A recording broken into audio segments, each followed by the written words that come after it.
College میں صرف 45 minute رہ گئے تھے، جن میں سے آدھا گھنٹہ تو جانے میں ہی لگ جانا تھا۔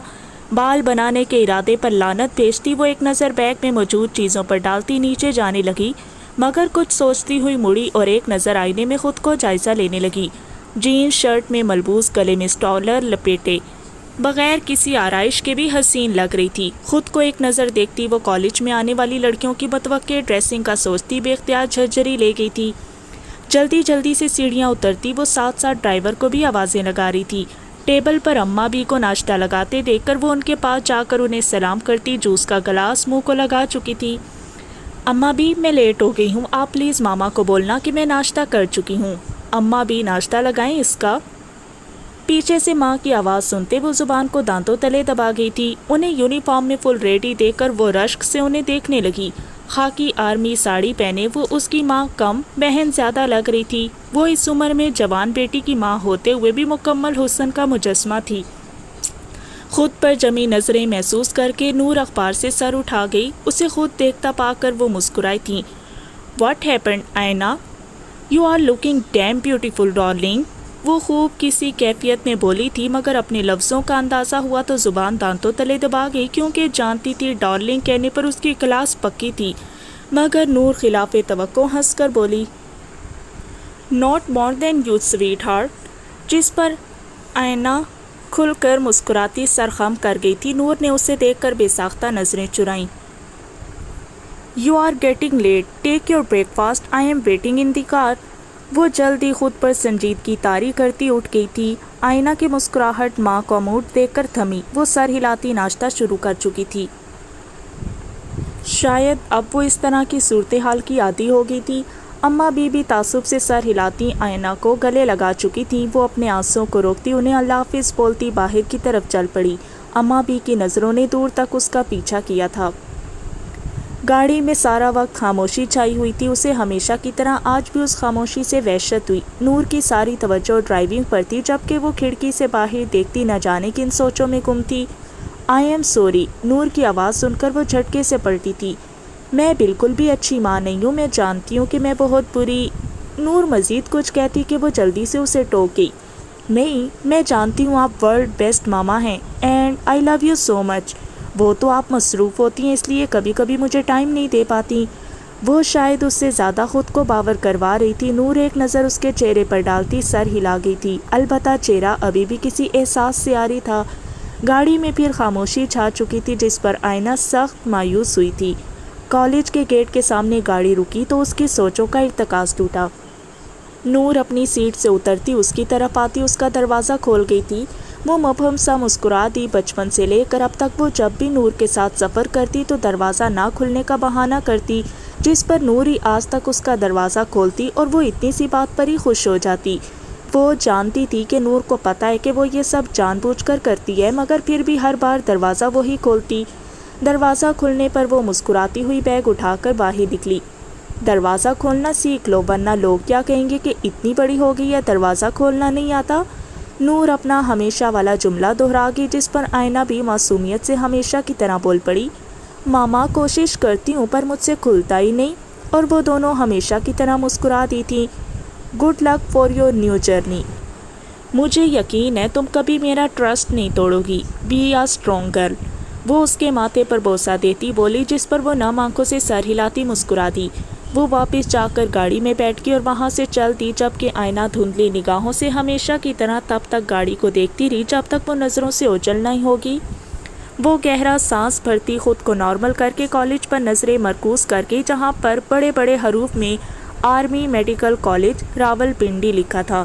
تھوڑی دیر پہلے والے واقعے کی رمق اس کے چہرے پر تھی ہی نہیں۔ بلا شبہ دونوں ماں بیٹیاں اپنے آپ کو بہت جلد نارمل کرنے کی صلاحیت رکھتی تھیں۔ وقت نے دونوں کو اپنے جذبات پر بند باندھنا سکھا دیا تھا۔ وہ اپنا بیگ کندھے پر ڈالتی ایک عزم کے ساتھ کالج کی طرف رخ کر گئی۔ اسے اپنی ماں کی یہ خواہش پوری کرنی تھی، ہر حال میں، ہر قیمت پر۔ کمرے میں اس وقت نیم اندھیرا تھا۔ رات کی آخری پہر گھڑی کی ٹک ٹک کمرے میں پھیلی معنی خیز خاموشی میں ارتعاش پیدا کر رہی تھی۔ اگلے ہی لمحے بیڈ پر لیٹے وجود میں ہلچل محسوس ہوئی۔ پلیز پلی، ذرا رک جاؤ، دیکھو، مجھے معاف کر دو، ایک دفعہ میری بات سن لو۔ نہیں مت جاؤ، میں تم سے بہت محبت کرتا ہوں، مجھے معاف کر دو، مجھ سے بہت بڑی غلطی ہو گئی، معاف کر دو، معاف کر دو۔ اس کی آواز آہستہ مدھم ہو رہی تھی، یوں جیسے تھک چکا ہو، ٹوٹ کر بکھر چکا ہو۔ کمرے میں پھیلی خاموشی میں اس وجود کے الفاظ واضح طور پر سنائی دے رہے تھے۔ وہ گڑ گڑا رہا تھا، منتیں کر رہا تھا، چلا رہا تھا۔ اس کے لہجے میں موجود کرب، دکھ، اذیت، بے چینی، تکلیف سننے والے کا سینہ چاک کر دیتی۔ سائڈ بلب کی مدھم روشنی میں اس کے ماتھے اور چہرے پر پسینے کی ننھی ننھی بوندیں واضح دکھائی دے رہی تھیں۔ آوازیں اب بند ہو چکی تھی، مگر اس کے چہرے پر ابھی بھی ذہنی کرب اور اذیت کی داستان رقم تھی۔ اس کا وجود ہلکا ہلکا لرز رہا تھا۔ یہ روز کا معمول تھا، کبھی کبھی تو وہ اٹھ کر زاروں کی طرح روتا اور کبھی کبھی بولتے بولتے نیند کی وادیوں میں چلا جاتا۔ گاڑی چلاتے ہوئے آنسو اس کا چہرہ لگاتار بھگو رہے تھے۔ آئینہ ہر بار اس کے لیے امتحان بن جاتی تھی۔ وہ جتنا اس سے نفرت کرنے کی کوشش کرتی، اتنا ہی اس کی باتوں، معصومیت اور حرکتوں کی وجہ سے اس کی طرف کھنچتی چلی جاتی تھی۔ وہ کبھی بھی اس کے سامنے زیادہ دیر تک نہیں رکتی تھی۔ وہ اس سے ہمیشہ دور رہتی تھی، کیونکہ وہ نہیں چاہتی تھی کہ اس کے اتنا قریب چلی جائے کہ بعد میں اس کی نفرت اسے مار ڈالے۔ اس کی آنکھوں میں اپنے لیے نفرت دیکھنا اسے زندگی کا سب سے اذیت ناک مرحلہ لگتا تھا۔ وہ ہر بار دعا کرتی تھی کہ اپنے سے جڑے اس آخری رشتے کی آنکھوں میں اپنے لیے نفرت دیکھنے سے پہلے ہی مر جائے۔ اب بھی وہ کالج سے فاصلے پر گاڑی روک چکی تھی، کیونکہ جانتی تھی کہ جب تک گاڑی آنکھوں سے اوجھل نہیں ہو جاتی، آئینہ وہیں کھڑی رہتی تھی، پھر چاہے دنیا ادھر کی ادھر ہو جائے۔ وہ تو ہر وقت ماں کی قربت کے بہانے ڈھونڈتی تھی۔ اسٹیئرنگ پر سر گرائے وہ نڈھال ہو چکی تھی، اس کے رونے میں شدت آ چکی تھی۔ زندگی کے گزرے لمحے یاد کرتے وہ اذیت کی انتہا کو پہنچی تھی۔ نہ جانے کتنی دیر وہ اسی طرح پڑی رہی تھی۔ گاڑی کے کالے شیشوں کی وجہ سے اندر کا منظر اوجھل ہو چکا تھا، البتہ باہر سے گزرنے والا ہر شخص اس مہنگی گاڑی کو دیکھ کر اندر بیٹھے وجود کی قسمت پر رشک کر رہا تھا، یہ جانے بغیر کہ اندر بیٹھا وجود قسمت سے کتنی بری طرح ہار کر ٹوٹ چکا تھا، کہ اب ٹوٹ کر جڑنا ناممکن ہو چکا تھا۔ کافی دیر بعد وہ آنسو صاف کرتی سر اٹھا چکی تھی، سرخ آنکھیں، چہرے پر آنسوؤں کے نشان۔ وہ ہونٹ کچلتی اس وقت باقی حسن کا مجسمہ لگ رہی تھی۔ گاڑی سٹارٹ کرتی وہ ایک لمحے کی تاخیر کیے بغیر دھول اڑاتی نظروں سے اوجھل ہو چکی تھی۔ کالج میں داخل ہوتے ہی وہ ہونکوں کی طرح ارد گرد دیکھنے لگی، جہاں ایک سے بڑھ کر ایک نمونہ موجود تھا۔ لڑکیوں کی ڈریسنگ، میک اپ اور ہیئر سٹائل دیکھ کر اسے تو مانو صدمہ ہی لگ گیا۔ اتنی بن ٹھن کے تو وہ کبھی بھی شادی پر بھی نہیں گئی۔ اسے توقع تھی کہ ایسا ہی کچھ ہوگا، مگر اتنی تیاری سے لڑکیاں آئیں گی اس کے وہم و گمان میں بھی نہیں تھا۔ کالج کا لان اس وقت طوفان بدتمیزی بنا ہوا تھا۔ طرح طرح کی آوازیں سن کر سخت بدمزہ ہوتی وہ کم رش والی جگہ پر جانے لگی، کیونکہ جانتی تھی کہ آج ہیکنگ کے چکر میں سارا دن ایسے ہی گزرنا تھا۔ وہ واقعی آج آ کر پچھتائی تھی۔ اپنے ہی دھیان میں چلتی آگے سے اسٹوڈنٹس کا گروپ آتے دیکھ کر سخت بدمزہ ہوئی تھی۔ جانتی تھی کہ اب کم سے کم آدھا گھنٹہ ان سے نمٹنے میں لگ ہی جائے گا۔ یہ 6 لوگوں کا گروپ تھا، جس میں 3 لڑکیاں بھی شامل تھیں، جن کو لڑکوں سے چپکتا دیکھ کر وہ صرف انہیں گھور ہی سکتی تھی۔ کدھر جا رہی ہو چمک چھلو؟ ان میں سے ایک لڑکا جو شکل سے ہی آوارہ لگ رہا تھا اس کی طرف جھکتا ہوا بولا، جبکہ اس کی بن بلائی مصیبت کو دیکھ کر اسے واقعی تب چڑھ چکی تھی۔ جہنم سے بلاوا آیا تھا تمہارا اور تمہارے چیلوں کا، مگر یہ کیا، تم لوگ تو میرے بلانے سے پہلے ہی آ گئے، اتنی جلدی تھی کیا وہاں جانے کی؟ وہ کرتی ہوئی بولتی ان کے ہوش اڑا گئی تھی۔ اے لڑکی، تم جانتی نہیں ہو اس کو، ورنہ… ان میں سے ایک لڑکی اسے باور کروانے لگی، مگر اس سے پہلے کہ وہ بات پوری کرتی، آئینہ اسے ٹوکتی اپنا رخ اس کی طرف موڑ گئی۔ ارے آپ لڑکا ہیں یا لڑکی؟ وہ کیا ہے نا، آپ سب کے بال ایک جیسے اور کپڑے بھی تقریباً ایک جیسے ہی پھٹے پرانے، تو سمجھ نہیں آ رہی۔ خیر مجھے کیا، میں کون سا نادرا آفس سے آئی ہوں۔ ہاں تو تم کیا کہہ رہی تھی کہ میں اسے جانتی نہیں ہوں؟ بھئی آپ سب نے کولگیٹ کا ایڈ تو دیکھا ہے نا، یا آپ کے لیڈر مجھے اس ایڈ میں موجود ڈان کیویٹی لگ رہے ہیں؟ پلیز دانت صاف کر لیا کریں، بہت سمیل آ رہی ہے مجھے۔ وہ ناک پر ہاتھ رکھتی بولی تھی، جبکہ اتنی عزت افزائی پر وہ سب تو جل بھن گئے تھے۔ سب سے برا حال تو اس لڑکے کا تھا جس کا چہرہ ضبط کے مارے سرخ ہو چکا تھا۔ اگلے ہی لمحے وہ اس پر ہاتھ اٹھا گیا تھا، مگر وہ بھی ایک لمحے کی تاخیر کیے بغیر اس کا وہی ہاتھ پکڑ کر پیچھے کی طرف موڑ گئی تھی، جس پر سامنے والے کے منہ سے درد کے مارے چیخ نکلی تھی۔ اس کے ساتھی محض خاموش تماشائی بنے کھڑے تھے، کسی میں بھی اس مکھیوں کے چھتے میں ہاتھ ڈالنے کی ہمت نہیں تھی۔ میں تمہارا ہاتھ ضرور توڑتی، پر وہ کیا ہے نا کہ ایک تو پہلے ہی تمہاری شکل قابل برداشت نہیں ہے، اوپر سے ٹوٹے ہوئے ہاتھ کے ساتھ تو تم اور بھی بدصورت لگتے۔ آئندہ مجھ سے 100 فٹ دور رہنا، ورنہ جو ہوگا وہ تم لوگوں کو بالکل بھی اچھا نہیں لگے گا۔ وہ انگلی دکھاتی ان سب کو وارن کرتی وہاں سے جا چکی تھی، جبکہ پیچھے وہ 5 بت بنے کھڑے ابھی تک یہ یقین کرنے کی کوشش میں تھے کہ کیا واقعی وہ چھٹانگ بھر کی لڑکی جس کا آج پہلا دن تھا، وہ ان سب کو تگڑی کا ناچ نچا گئی تھی، جن کے سامنے کوئی بھی منہ کھولنے سے پہلے 100 دفعہ سوچتا۔ اماں ناشتہ لا دو، مجھے دیر ہو رہی ہے، آج میرا انٹرویو اور آپ ہاتھ دھو کے مجھے لیٹ کروانے پر تلی ہوئی ہیں۔ وہ صحن میں بچھے تخت پر بیٹھی اپنی فائلیں دیکھنے کے ساتھ ساتھ زبان بھی چلا رہی تھی، جبکہ فریدہ بیگم باورچی خانے میں کھڑی بڑبڑا رہی تھی، کیونکہ اسے کچھ کہنا اپنی شامت لانے کے برابر تھا۔ اکلوتی ہونے کی وجہ سے باپ کی لاڈلی جو ٹھہری تھی، وہ لا رہی ہوں لڑکی، پتہ نہیں کس نے کہا تھا کہ دن چڑھے گھوڑے گدھے بیچ کر سوتی رہو، اب تمہیں دیر ہونے کی پڑی ہے، دل تو چاہتا ہے کہ لگاؤں تمہیں کھینچ کے دو۔ اس سے پہلے کہ فریدہ بیگم مزید کچھ کہتی، وہ برآمدے سے خورشید صاحب کو نکلتا دیکھ کر مسکرائی اور ناشتہ چھوڑتی ان کے گلے لگی، نہ جانے کون سے راز و نیاز کرنے لگی تھی۔ دوسری طرف فریدہ بیگم نفی میں سر ہلاتی وہاں سے چلی گئیں، کیونکہ جانتی تھی کہ اب ان باپ بیٹی کا نہ ختم ہونے والا باتوں کا سلسلہ شروع ہو جانا تھا۔ ابا دعا کیجیے گا میں سلیکٹ ہو جاؤں۔ وہ گیٹ کے پاس پہنچ کر ایک بار پھر بول پڑی، ارے کیوں نہیں سلیکٹ ہوگی تم، میرا بچہ اتنا لائق ہے، دیکھنا تم ضرور سلیکٹ ہوگی۔ ان کی بات سن کر وہ خدا حافظ کہتی باہر جانے لگی۔ حیا رکو ذرا، نظر اتارنے دو، وہ ایک عدد ماں بھی ہے تمہاری، اس سے بھی مل لیا کرو، باپ کی چمچی نہ ہو تو۔ وہ اس کی نظر اتارتے شکوہ کر کے، جس پر وہ مسکراتی ہوئی ماں کے گلے لگتی، ان کا ماتھا چوم گئی تھی۔ دعا کرنا آپ دونوں میرے لیے، خدا حافظ۔ وہ گیٹ پار کرتی رکشے میں بیٹھ چکی تھی، جبکہ پیچھے وہ دونوں نم آنکھوں سے تب تک دروازے کی چوکھٹ پر کھڑے رہے جب تک رکشہ گلی کی نکڑ سے اوجھل نہیں ہو گیا تھا۔ وہ رکشے سے اترتی جلدی سے جانے لگی کہ رکشے والا چلا اٹھا۔ ارے باجی، ہمارا پیسہ تو دے دیتی، مفت میں جھولا لیا ہے کیا؟ وہ سر پر ہاتھ مارتی واپس پلٹی تھی۔ معاف کرنا بھائی صاحب، جلدی میں تھی، یہ لو تمہارے پیسے۔ ارے بی بی، ہم کو پاگل مت بناؤ، ہم جانتے ہیں یہ ڈرامے بازی۔ رکشے والا شاید کچھ اور بھی بول رہا تھا، مگر وہ سنی انسنی کرتی گیٹ کی طرف بھاگی تھی۔ نظریں اٹھا کر دیکھا تو سامنے ہی جناح ہسپتال لاہور لکھا دیکھ کر وہ پھر سے اپنی کامیابی کے لیے دعائیں مانگنے لگی۔ یہ اس کا پہلا انٹرویو تھا، ابھی کچھ ہی عرصہ پہلے اس نے گورنمنٹ کالج سے MBBS کی ڈگری حاصل کی تھی اور اب نوکری کی تلاش میں یہاں آئی تھی۔ اللہ کا نام لے کر وہ اندر کی طرف قدم اٹھا گئی۔ ریسیپشن سے انٹرویو ہال کا پتہ پوچھ کر وہاں پہنچی تو اتنے لوگوں کو دیکھ کر سخت مایوس ہوئی۔ ان کے کپڑے ان کی عمارت کے گواہ تھے۔ وہ ایک مایوس کن نظر سب پر ڈالتی کونے میں موجود خالی کرسی پر ٹک گئی۔ تھوڑی دیر پہلے والا جوش جذبہ سب ہوا ہوا تھا، جانتی تھی تو صرف اتنا کہ یہاں موجود لوگوں میں سے اس کا سلیکٹ ہونا ایک معجزہ ہی ہو سکتا ہے۔ بے دلی سے اپنی باری کا انتظار کرتی ارد گرد کے لوگوں کی باتوں اور کہکوں سے وہ سخت خوف زدہ ہوئی تھی۔ اف، حد ہی ہوگی ہے، کیسے بول رہا تھا، چھمک چھلو گدھا کہیں کا، نمونہ بندر، جاہل۔ مجھے آج آنا ہی نہیں چاہیے تھا، اتنا برا دن ہے، ابھی چلی جاتی ہوں واپس، ماما تو ویسے بھی گھر نہیں ہوں گی۔ ہاں یہ ٹھیک ہے۔ وہ خود سے بڑبڑاتی باہر کی طرف جانے لگی، جب دور کچھ عجیب سا محسوس ہونے پر قدم اس طرف بڑھا گئی۔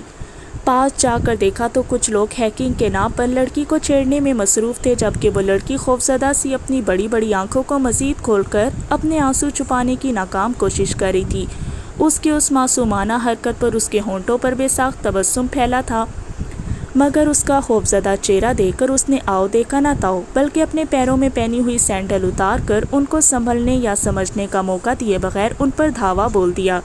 اچھی طرح ان کی دھلائی کرنے کے بعد ان کے چہرے پر نظر پڑی تو ایک بار پھر ان پر جوتوں کی بارش شروع کر دی۔ یہ وہی 6 لوگوں کا گروپ تھا جس کی تھوڑی دیر پہلے ہی اس نے عزت افزائی کی تھی۔ میرے خیال سے اتنی دھلائی کافی ہے، آئندہ تم لوگ اپنی بیوی کو بھی چڑھنے سے پہلے 100 بار سوچو گے۔ اور لڑکیوں، تم لوگوں ذرا شرم نہیں آتی اپنے جیسی لڑکی کو تنگ کرتے ہوئے؟ آئندہ مجھے ایسی حرکت کرتے ہوئے نظر آئے نا تو حشر نشر کر دوں گی میں تم لوگوں کا۔ اب شکلیں گم کرو اپنی، اس سے پہلے میں پھر سے شروع ہو جاؤں۔ وہ ان سب کو بھگاتی اس لڑکی کی طرف متوجہ ہوئی تھی جو اس ساری صورتحال سے گھبرا کر رونے کا شغل فرما رہی تھی۔ کیا ہے، تماشا چل رہا ہے کیا؟ نکلو یہاں سے تم سب بھی۔ مدد نہیں کرنی کسی کی، البتہ تماشا ضرور دیکھنا ہے، جلدی سے نکلو یہاں سے۔ اسٹوڈنٹ جو تماشا دیکھنے کے لیے اکٹھے ہو گئے تھے، اس کی آواز سن کر 1 منٹ سے پہلے رفو چکر ہو گئے، مبادا سارا غصہ ان پر ہی نہ نکل جائے۔ یار خدا کا واسطہ ساس بہو والا ڈرامہ بند کرو، بڑی ہی کوئی ڈرپوک ہو، اگر مقابلہ نہیں کر سکتی تو یہاں کیوں آئی ہو، گھر بیٹھ جاتی۔ ارے ایک تو وہ لڑکی پہلی خوف زدہ تھی، اوپر سے اس کی باتیں سن کر اس کے رونے میں شدت آ گئی، جس پر جرجری ہوئی اسے ایک تھپڑ لگا گئی۔ چپ، بالکل چپ، آواز نہ نکلے تمہاری، اب اگر ایک بھی آنسو نکالا نا تو واپس ان کے پاس خود چھوڑ کر آؤں گی، پھر کرتی رہنا اپنا شوق پورا۔ اس کے تھپڑ پر صدمے کے مارے اسے واقعی چپ لگی تھی۔ نام بتاؤ اپنا۔ اسے چپ دیکھ کر وہ شکر مناتی اس سے بات شروع کرنے کی غرض سے پوچھ بیٹھی، جی آوے لڑکی، تم اٹک اٹک کے کیوں بول رہی ہو؟ جی سیدھی طرح بولو، یہ جی کیسا نام ہے؟ تمہارے ماں باپ کو اور نام نہیں ملا تھا کیا؟ وہ اسے لیے کیفیٹیریا کی طرف جاتی اس کے ساتھ عام انداز میں بات کرنے لگی، مقصد صرف اور صرف اس کا خوف مٹانا تھا۔ مناہل نام ہے میرا۔ اس کا خوف آہستہ آہستہ زائل ہو رہا تھا، اپنے مقصد میں خود کو کامیاب ہوتا دیکھ کر اس نے اپنی مسکراہٹ دبائی۔ اچھا نام ہے، لڑکی اب مجھ سے بھی میرا نام پوچھ لو، بڑی ہی کوئی بے مروت ہو تم، جاؤ میں ناراض ہوں۔ وہ جھوٹ موٹ کا منہ موڑ کر کھڑی ہوگی، اس کے اس انداز پر وہ مسکراتی ہوئی اس کا ہاتھ پکڑ کی۔ What is your name pretty girl? ہاں مکھن مت لگاؤ۔ ہاں تو میرا نام ہے عنایا کاکڑ خان، تم مجھے اینا کہہ سکتی ہو۔ اس کی بات سنتی وہ اس کے آگے جھجکتی ہوئی اپنا ہاتھ پھیلا گی۔ فرینڈز؟ ہاں کیوں نہیں، ویسے بھی مجھے ایک ڈرپوک دوست کی شدید ضرورت تھی۔ وہ آنکھ مارتی اسے تھوڑی دیر پہلے والا حوالہ دے گئی تھی۔ میں نہیں ہوں ڈرپوک، بس تھوڑا سا کنفیوز ہو گئی تھی۔ وہ گال پھلا کر بولتی، اسے اتنی کیوٹ لگی کہ وہ جھٹ پٹ اس کا پھولا ہوا گال چوم گئی۔ مناہل سرخ ہوتی فوراً ادھر ادھر دیکھنے لگی کہ کہیں کسی نے دیکھ تو نہیں لیا۔ ہاں ارے کسی نے نہیں دیکھا میرے شرمیلی بیبی کو، آؤ تمہیں کچھ کھلاؤں کیفے سے۔ اسے شرمندہ کھڑی دیکھ کر وہ ہنستی ہوئی اسے کیفے کی طرف لے کر چل پڑی۔ وہ ابھی نائٹ ڈیوٹی کر کے تھکا ہارا گھر آیا تھا، مگر سامنے وجی کو ٹی وی کے سامنے بیٹھا دیکھ کر سیدھا اس کے سر پر پہنچا تھا۔ اوئے تم یہاں کیا کر رہے ہو؟ وہ جو مزے سے فٹ بال میچ دیکھ رہا تھا، اسے آتا دیکھ کر اس کی آنکھیں چمکی۔ اپنے سڑے ہوئے بھائی کو دیکھ کر ہمیشہ اس کی شرارتی رگ پھڑپڑاتی تھی۔ کیا اب میں کیا صوفے پر بیٹھ کر ٹی وی بھی نہیں دیکھ سکتا؟ یا اللہ، یہ سب سننے سے پہلے میں نے اپنے کانوں میں ہینڈ فری کیوں نہ لگا لی؟ اپنی آواز میں بھرپور صدمہ ڈالتے ہوئے وہ بولا تو اس کی اوور ایکٹنگ دیکھ کر وہ مسکرا اٹھا۔ اسے اپنی تھکن اترتی ہوئی محسوس ہوئی۔ میں پوچھ رہا ہوں کالج کیوں نہیں گئے؟ آج پہلا دن تھا نا تمہارا؟ وہ جانتا تھا کہ وہ سیدھا جواب نہیں دے گا، مگر پھر بھی پوچھ بیٹھا اور ایسا ہی ہوا تھا۔ میں نے سوچا آج نہ فیشل اور کٹنگ وغیرہ کروا لوں تاکہ آپ کی بھابھی ذرا آسانی سے مل جائے اور میں فوراً گھوڑی چڑھ جاؤں۔ وہ ڈھیٹوں کی طرح بولتا ایک بار پھر اسے مسکرانے پر مجبور کر گیا تھا۔ یار تمہارے پاس بیٹھ کر نہ مجھے اپنی تھکن فیل ہی نہیں ہوتی۔ وہ اس کی گود میں کشن رکھ کر لیٹنے لگا، مگر اس سے پہلے ہی وہ بدک کر پیچھے ہوا۔ بھائی میں شریف بچہ ہوں، آپ مجھے ایسا ویسا نہ سمجھیں۔ یا اللہ، اس گھر میں میری عزت ہی محفوظ نہیں، پلیز میری عزت کی حفاظت کرنا۔ آپ کی جلد سے جلد شادی کروانی پڑے گی۔ توبہ اپنے بھائی کی عزت پامال کرنے کی کوشش کر رہے ہیں آپ تو۔ وہ بولتے ہی اوپر کی طرف بھاگا تھا، کیونکہ اسے اندازہ تھا کہ اس کی شامت پکی ہے، اور ایسا ہی ہوا تھا۔ پیچھے وہ اس کی بات کا مطلب سمجھتے دانت پیستا اوپر کی طرف بھاگا تھا۔ وجدان! تھوڑی ہی دیر میں پورے گھر میں دونوں کی کھلکھلاہٹیں گونج اٹھی تھیں۔ بیٹا چائے۔ وہ اپنے کمرے میں بیٹھی نہ جانے کن سوچوں میں گم تھی جب اماں بھی کی آواز سے چونکی تھی۔ آپ کا بہت شکریہ، میرا واقعی چائے پینے کو کافی دل کر رہا تھا۔ بیٹھیے نا، آپ ابھی تک کیوں کھڑی ہیں؟ وہ ان کے ہاتھ سے چائے کا کپ پکڑتی ان کو اپنے ساتھ بٹھا گئی تھی۔ کافی دیر ان کے بولنے کا انتظار کرنے کے بعد اس نے نظریں اٹھا کر دیکھا تو ان کی آنکھوں میں نمی دیکھ کر ٹھٹکی۔ آپ رو کیوں رہی ہیں؟ بیٹا تم کیوں خود کو اور رینا کو اذیت دے رہی ہو؟ جو ہو گیا اسے بھول جاؤ، یہ جانتے ہوئے بھی کہ تمہاری غلطی نہیں ہے، پھر بھی تم خود کو سزا دے رہی ہو۔ ان کی بات پر وہ تلخی سے مسکرائی۔ اماں بھی آپ جانتی ہیں دنیا اسے کچھ نہیں کہتی جس کی غلطی ہو، بلکہ اس کی زندگی جہنم بنا دیتی ہے جو پہلے ہی نقصان میں ہو، اور غلطی میری بھی تھی، یہ الگ بات ہے کہ نقصان بھی سب سے زیادہ میرا ہو، ناقابل تلافی نقصان۔ وہ تلخی سے کہتی انہیں بھی دکھی کر گئی تھی۔ وقت اور حالات نے اسے ایسے موڑ پر لا کھڑا کیا تھا کہ وہ تو اپنے دل کا غبار بھی ہلکا نہیں کر سکتی تھی۔ گزشتہ سالوں نے اسے اتنا تلخ بنا دیا تھا کہ اب اس کے منہ سے کوئی اچھی بات سننا صرف اور صرف کوئی معجزہ ہی ہو سکتا تھا۔ نور، تم اینا کا سوچو۔ وہ اینا کے نام پر وہ اذیت سے آنکھیں میچتی اماں بھی کو ٹوک گئی تھی۔ مجھے نفرت ہے اس سے، شدید نفرت، اس کے وجود سے، اس سے۔ میں اس کی پرورش صرف اور صرف ایک یتیم اور لاوارث بچی سمجھ کے کر رہی ہوں، وہ میری بیٹی نہیں ہے۔ بولتے ہوئے اس کی آواز روند گئی تھی۔ آپ پلیز مجھے کچھ دیر کے لیے اکیلا چھوڑ دیں، میں تنہائی چاہتی ہوں، اور خدا کے لیے میرے پرانے زخموں کو نہ کریدہ کریں۔ میں پہلے ہی بہت مشکل سے سب کچھ بھول کے آگے بڑھنا چاہتی ہوں۔ وہ ان کے سامنے ہرگز کمزور نہیں پڑنا چاہتی تھی۔ اینا کے لیے یہ الفاظ کہتے ہوئے اسے کتنی اذیت اور کرب کا سامنا کرنا پڑا تھا، یہ صرف وہی جانتی تھی۔ وہ جتنا یہ سب بھولنے کی کوشش کرتی تھی، کوئی نہ کوئی ایسا واقعہ ہو جاتا جو ہر بار اسے اذیت کے نئے دہانے پر لا کر کھڑا کر دیتا تھا۔ زندگی کتنی اذیت ناک اور کانٹوں بھرا راستہ ہے، اس سے بہتر کوئی نہیں جانتا تھا، کیونکہ وہ بھی تو اس راستے پر چل کر بری طرح لہو لہان ہوئی تھی۔ اس پر ستم یہ تھا کہ وہ جتنا بھولنے کی کوشش کرتی تھی، اتنا ہی کوئی نہ کوئی بار بار اسے یاد دلا کر اس کی روح کو چھلنی کر دیتا تھا۔ اماں بھی جانتی تھی کہ وہ اوپر سے جتنا بھی چٹان بننے کی کوشش کرتی ہے، اندر سے اس ٹوٹے بکھرے کانچ کی طرح تھی جس کا جڑنا ایک ناممکن عمل تھا۔ اس کی پشت کو نم آنکھوں سے دیکھتی وہ کمرے سے چلی گئی تھی۔ وہ چاہتی تھی کہ وہ کھل کر رو لے، اپنے اندر کا غبار نکال دے، اور یہ صرف تب ہی ممکن ہوتا جب وہ اسے اکیلا چھوڑ دیتی۔ دروازہ بند ہونے کی آواز پر وہ نیچے بیٹھتی چلی گئی تھی۔ گھٹنوں میں سر دیے وہ زاروں قطار رونے لگی، بالوں کو مٹھیوں میں جکڑ کر روتی ہوئی، چلاتی ہوئی وہ ایک اذیت ناک منظر پیش کر رہی تھی۔ رات کے اس پہر جب تقریباً ہر ذی روح سو چکا تھا، وہ اپنے ہر دکھ اور ہر زخم پر دل کھول کر آنسو بہا رہی تھی۔ جوں جوں رات گزرتی جا رہی تھی، اس کے آنسو، اس کی آہیں سسکیوں میں بدل چکی تھیں۔ اس کا لرزتا وجود آہستہ آہستہ نیم غنودگی میں جا رہا تھا۔ کھڑکی کے پاس گھٹنوں میں منہ دیے اس کا لرزتا وجود کچھ ہی دیر میں مکمل ساکت ہو چکا تھا۔ ناشتے کی ٹیبل پر وہ بیٹھا ندیدوں کی طرح ناشتے کو گھورا تھا، کیونکہ سالار صاحب کا حکم تھا کہ سکندر شاہ کے بغیر کوئی ناشتہ شروع نہیں کرے گا، جس پر وہ صرف کڑوا گھونٹ بھر کے رہ گیا۔ اس کی ندیدی والی حرکتوں پر سامنے بیٹھے سالار کا بس نہیں چل رہا تھا کہ اسے دو چار لگا دے۔ وجدان، وہ دانت پیس کر بولا، جسے دانتوں کے درمیان وجدان ہوں۔ کیا ہے بھائی، بھوک لگی ہے مجھے، اوپر سے بڑی لڑکیوں کی طرح تیار ہونے بیٹھ جاتے ہیں۔ ان کو یہ نہیں پتا ایک معصوم سا چھوٹا سا ننھا سا پیارا سا۔ دیکھو وجی، تمہیں خدا کا واسطہ چپ کر جاؤ، صبح صبح دماغ کا دہی کر دیتے ہو، وہ اکتائے ہوئے لہجے میں بولا، جبکہ خلاف توقع وہ کندھے اچکا کر خاموش ہو چکا تھا، جس پر سالار شکر کا کلمہ پڑھتے موبائل کی طرف متوجہ ہو گیا۔ یا اللہ، اس سالار کے بچے!